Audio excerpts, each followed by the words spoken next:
Live Fit Podcast, episode 70. Foresight is 2020. What's it all about? I wanted them to think about what drives them, what motivates them, what steers their decisions, even the ones they don't recognize as being steered by this motivator. What will 2016 look like for you if you continue doing what you are doing? In other words, what is your almost certain year going to be like for you if nothing changes? You're listening to the Live Fit Podcast with Glenn Johnson. Here, we'll talk about all things related to good health, fitness, food, fat loss, and the mind-body connection. Yes, it is time once again for the Live Fit Podcast. I'd like to thank everybody for joining me. My name is Glenn Johnson. This is episode 70. I'd like to wish you a Merry Christmas, Happy Hanukkah, Happy Kwanzaa, and for the rest of us, of course, there is Festivus. I know this may be a little bit late because tomorrow is New Year's Eve, which is the official blowout of the year. But then we get into the cold, bleak winter for those of us in the Northern Hemisphere anyways. We will mark time with birthdays and assorted holidays with the increasing anticipation for summer. And before you know it, it will be the holiday season again and the end of another year. What will your life look like 1 year from today? 2 years ago, I published a podcast episode, number 7, called How to Make a Time Machine. It was my way of helping you relive your year by taking a look back and making note of the special times. It is also a method to improve your future year by making sure you don't repeat mistakes. Today, I'm going to use the same analogy of a time machine, but approach it a little bit differently. Every year during the week between Christmas and New Year's Day, I clean out my office. This includes drawers and shelves and walls and the floor, and most importantly, my 4-month at-a-glance wall calendar. When I pulled the old one down, I look through the months and reminisce about what I did and didn't do. I have trips and birthdays and holidays and meetings and podcast episodes and articles I've published. And most importantly, for today's episodes, I have goals and milestones listed on this annual calendar. I evaluate what I did and what I set out to do. Your annual calendar is an amazing tool to help you get a grip on the big picture of your year.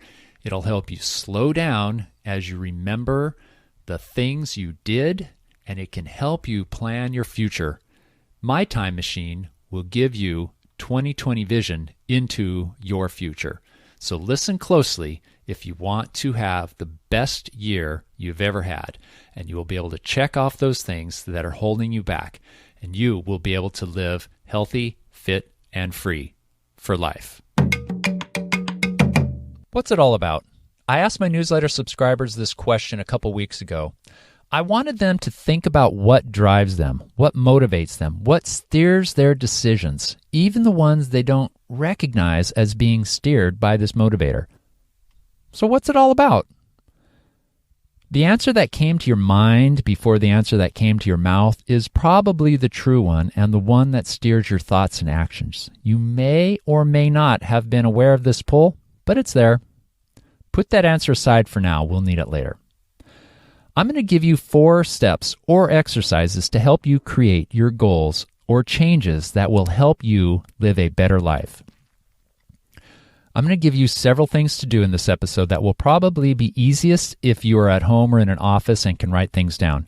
But if you're out and about and you have me in your ear, please continue listening as this will act as a preview and you can hear the exercises before you do them. I have a complete transcript available at livefitpodcast.com, episode 70. Let's start by looking forward. I'm going to begin by asking you to write. What will 2016 look like for you if you continue doing what you are doing? In other words, what is your almost certain year going to be like for you if nothing changes? Take your time and be as detailed as possible. Use paper or a computer, whichever allows for the best flow of ideas. Don't worry about spelling or punctuation, but you have to be honest and please be expressive. Pause this while you write. I'll wait. Okay, you finished? Let's move on. Now I want you to look at yourself in a mirror. This is your second step. Now's the time of year to really take a good look at yourself. Are you satisfied with the way the past year went for you? If you could do it all over again, what would you do differently? I'd like to take this perspective for 2016 before it's too late. To do this, I want you to trace your past year. Pull out your calendar and look at last January. Did you have a New Year's resolution or a goal for 2015? What was it? Were you successful? Why or why not? Did you fail? Why or why not? Or did you fall somewhere in between and achieve mediocrity? Think about your actions and the choices you made. I find that most people live their lives like a pinball in a pinball machine. They bounce from bumper to bumper and try to stay out of the hole for as long as possible.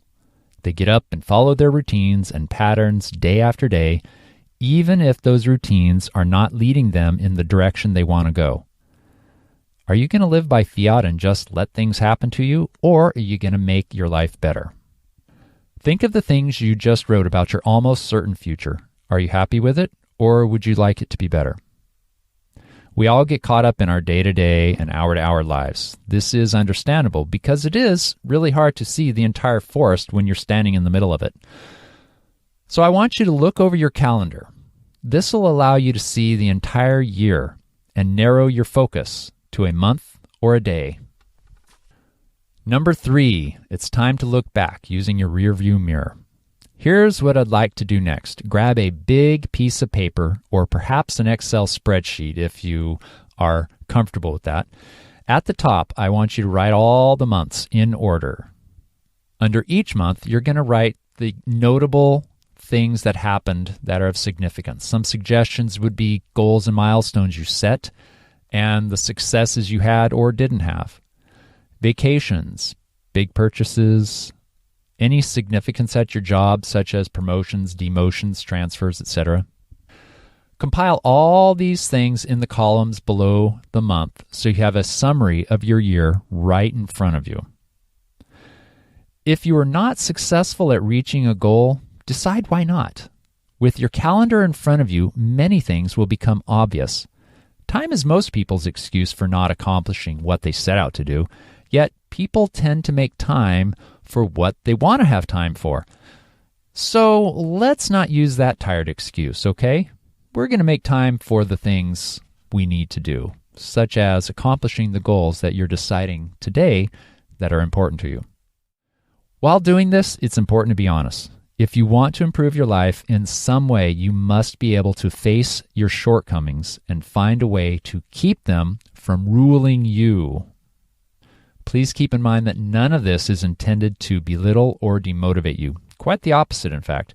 By taking an honest look at your strengths and weaknesses, and by changing your approach to goal attainment, if you've been unsuccessful in the past, you will greatly improve your chances of reaching and maintaining your goals using this method. Number 4, this is where you're going to establish your goals. Now that you have your past year at a glance, and you've accepted your strengths and weaknesses, I want you to recall your answer to my original question. What's it all about? Keep this in mind as you write out your goals. This is your true motivator and will probably steer you whether you are thinking about it or not. Let's move forward and set some goals. I want to help you set yourself up for success. This is why it is important to do this examination of your past abilities at achieving and maintaining a goal. If you don't accept your past behaviors, you will be bound to repeat it. Let me repeat that. If you don't accept your past behaviors, you will be bound to repeat it. You can set a goal for anything. And they can be process or results-oriented. With a process goal, the main objective is usually a behavior change of some sort. The goal is the process or the establishment of a regular habit or response that is different from your normal way of being. Examples of a process goal are, brushing your teeth every night before bed, if you don't normally do that. Going to the gym on a regular predetermined schedule. Or perhaps not eating French fries with your burger if that's something you normally do. Setting up a new habit is a process goal, regardless of what it is. A results goal is the typical type of goal that most people think of when they hear the word goal, unless they're at a soccer game. Examples of this would be losing a certain amount of weight, saving a certain amount of money, passing a biology class. Let me give you another example using the biology class. If you want to pass a biology class, you could actually have two types of goals. You could have a process goal to study biology for an hour every day with the results goal of passing biology class. The main difference is that a process goal will get you there, even though there is not established, while a results goal generally doesn't care how you get there as long as you get there. A process goal can set good habits, and this is why a process goal is my preferred type of goal when I'm working with clients. I want you to think of these different types of goals during this next exercise and select one or both as you write down your goals. Are you ready? Here we go. You're going to make 4 lists. Please feel free to pause when you need to. I'd like you to first write down everything you want to improve, every single goal, whether it's a process or a results goal that you have. You want to be stronger, you want to be thinner, you want to eat better, you want to make more money, whatever it might be, write it all down, everything. Take your time. Second, I want you to write a second list that prioritizes this first one, putting the most important things to you at the very top of the list and the least important at the bottom of the list. Now comes the hard part. I want you to write a third list. I want you to put these in order of the goals that you have the best chance of accomplishing. Be brutally honest. You're going to put them in order according to how likely you are to accomplish them, not necessarily the easiest. And finally, your fourth list is going to compare the last two. So you're going to compare list 2 with 3. And anything you have in the top 5 that are the same. So let's say lose 5 pounds was on both lists and it's in the top 5 or maybe 6. I want you to write that down on your fourth list. Any goals that you had that are the same in the top 5, maybe 6 or 7, depending on your list. Write those down. Those are going to be the goals you work on this coming up year. Now, you're going to select which one you're going to focus on first and which order you work on those, but those are the ones I recommend you work on. Pick one. Pick one and only one to work on. You're going to focus on this one goal before you focus on any of the others. So pick the one that's most important to you out of those 2, 3, 4 that you selected, and you're going to focus on that one. You're not going to touch another one until this one is complete. Try to give adequate attention and resources. If you split your attention and resources to more than one goal, that is what's called a design for failure. So pick one for now, just one. You can work on another one after you complete this first one. Which one should you choose? The easiest one or the hardest one? I'm going to leave that up to you, but I am going to make some recommendations. Starting small and easy will allow you to build momentum and confidence. Starting with a process goal will also help you establish a good habit, which certainly could lead to a results goal. Tackling something big and consuming and long-term may be too much for you right now and may not end well. This is why I like using stepping goals to reach larger, harder challenges. Let me explain what a stepping goal is. Think of it this way. If you're on the first floor of a house and you want to get to the second floor, how are you going to get there? Are you going to jump? I don't think so. Because no amount of training or wishing or hoping or praying or positive thoughts will allow you to jump 10 to 12, maybe 14 feet up to the second floor of a house. But if you take the stairs 1 or maybe even 2 at a time, you will get there eventually. I want you to look at the large goals and think of the steps that you can take to get to the top of that goal. I have a stepping goal worksheet on the show notes page for this episode. If you go to livefitpodcast.com, go to episode 70, you'll be able to download this worksheet for free. But I want you to think your goal through to the end and what it will take to accomplish it. Make an educated and practical choice, not a romantic one.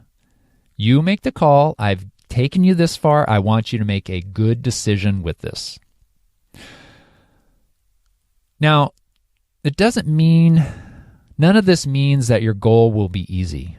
You will have to keep your mind focused on this one goal. You will have to show integrity and perseverance, even when you don't want to.